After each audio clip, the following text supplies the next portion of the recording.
and create a new section of a course that you've already started. So you're going to go to courses, and then you're going to go to my courses. And if you're creating a brand new course, like this is something that maybe you didn't facilitate in Schoology before, then you're going to click on create a course. You're going to give the course a name.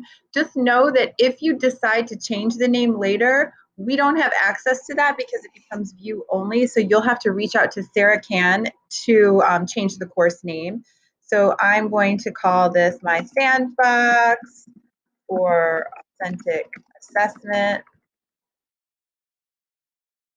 Okay, and then if it's a Sandbox course, it doesn't really matter what the name is as long as you remember what it is so that you can make it, make a copy of it after you put it into your resources.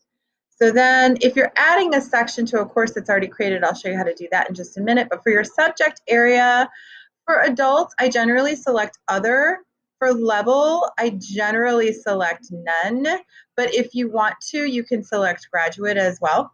Then down here for grading periods, there's these two choices. Sandbox is for you if you plan on keeping it open and it's not going to be archived. Actually, the professional learning courses will not be archived either. So if you know that you're going to actually use this section and it's not necessarily a Sandbox, then you can select professional learning. So then you're going to click on, once you've done that, and obviously you can do it either grade period as well. You can click create, and then you have your section. Now, if you do want to save this section to your resources, then you'll click on options and then click save course to resources. And then from this space, you can choose if it's one of your personal folders that you've created, or if it's a group resource. The groups will be listed below group resources, and you can see them here. These are all of the ones that I have. So if you're going to save it in your professional learning facilitators folder, if it's an official course that you're actually running, or if you've created your own personal folder. Under home, I have a number of folders here that I've created, so I can choose which folder I want it to go in.